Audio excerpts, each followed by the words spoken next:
Hey there, how can I help you today? Let me know what's on your mind. There has been a recent bombing of Cambodia by Thailand. So what all updates and what all information do we have about this event? Tensions between Thailand and Cambodia have risen recently, with Thailand launching airstrikes along their disputed border. This follows the breakdown of a ceasefire agreement from October 2025.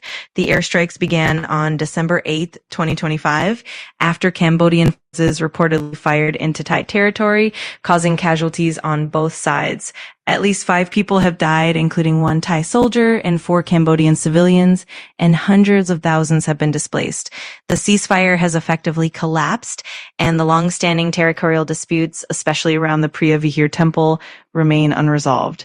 Regional leaders have urged both nations to sever straight and return to diplomacy, but the situation remains tense and volatile. Explain in detail why, what is the disputed thing between, what is the disputed temple between them, and what exactly is the reason because of their dispute and its history. Absolutely.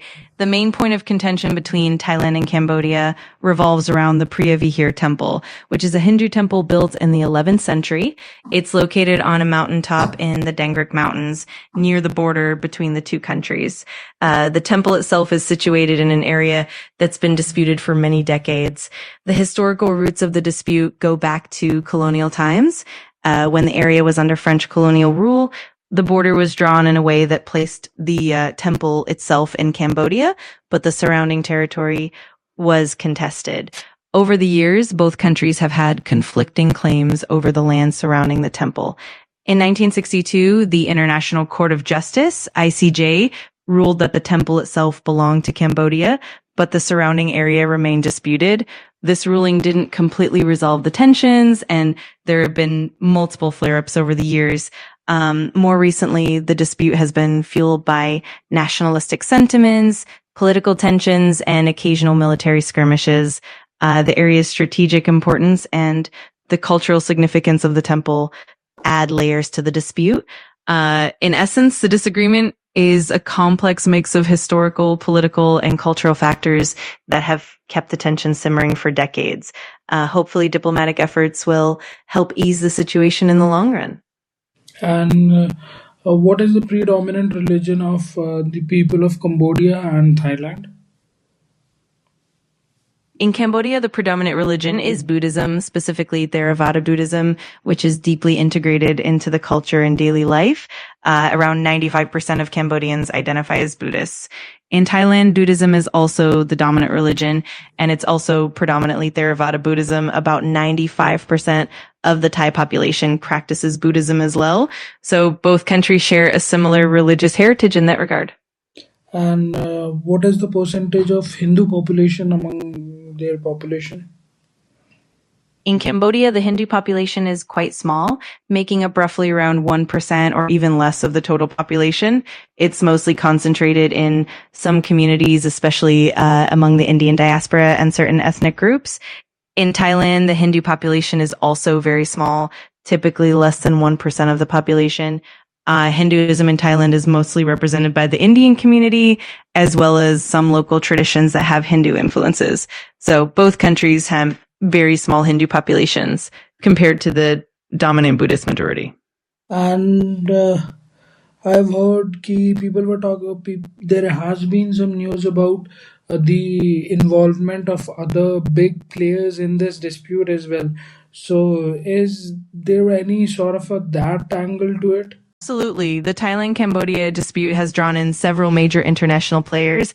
For instance, former U.S. President Donald Trump helped broker the Kuala Lumpur Peace Accord in October 2025 to ease tensions. Malaysia, as the host of the ASEAN Summit, has also been a No, key mediator. wait. I'm not asking that. I'm asking you. Is Cambodia a democratic nation? Got it. Yes, Cambodia is officially a democratic nation. It has a constitutional monarchy and a parliamentary system. However, in recent years, there have been concerns about the level of political freedom and the influence of the ruling party. which has raised questions about the state of democracy. But What about Thailand? Is it a democracy or not? Thailand is officially a constitutional monarchy with the parliamentary system as well. However, its political landscape has been quite complex and turbulent, with multiple coups and periods of military rule over the past few decades.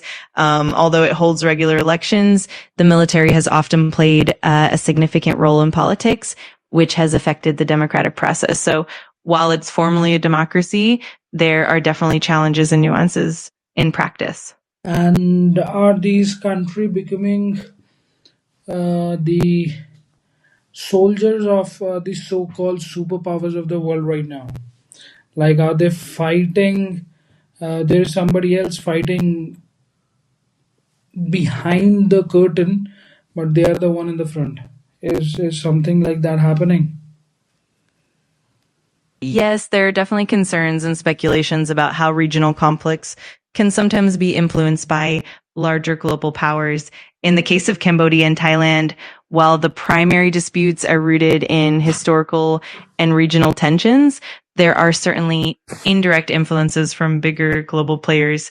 For example, superpowers like the US, China, and others often have strategic interests in Southeast Asia, and that can sometimes impact the dynamics of conflict. Supporting who? Who is supporting Thailand and who is supporting Cambodia?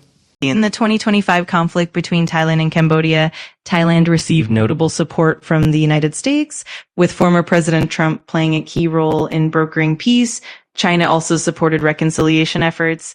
On the other hand, Cambodia's support was more neutral, with the U.S. expressing concern for humanitarian issues and China focusing on regional stability. Meanwhile, ASEAN and the United Nations pushed for peaceful resolution. But historically, who has supported Cambodia and who has supported Thailand? Historically, I'm asking. Historically, the support has varied over different periods. For Cambodia, during the Khmer Rouge era in the 1970s, China was a significant supporter, providing aid and military assistance. After the fall of the Khmer Rouge, Vietnam played a major role in the Cambodian government's establishment in the 1980s. More recently, Cambodia has had strong ties with China, especially in terms of investment and infrastructure development. Thailand, on the other hand, has historically had strong ties with Western countries, particularly the United States, especially during the Cold War era. The U.S. provided military and economic support to Thailand. Over time, Thailand also strengthened its relationships with neighboring countries and regional powers like Japan and China. In general, the support has evolved with shifting geopolitical dynamics, but these historical patterns definitely shape their international relations. So we can definitely say that Cambodia has, to an extent, I'm not saying they are being outrightly supported, but to an extent they have the support of the communist countries, whereas Thailand is being supported by the Western countries. Yes, that's a fair summary of the historical trends. Cambodia has indeed had closer ties with communist countries, particularly China and Vietnam, especially during the Cold War and the Khmer Rouge era. Meanwhile, Thailand's alliances have often leaned more towards Western nations like the U.S. and its Western allies. Of course, these dynamics have shifted over time, but that general pattern has definitely played a role in shaping their international relations. Thank you, Sage, for the information that you have given. It was a pleasure talking to you.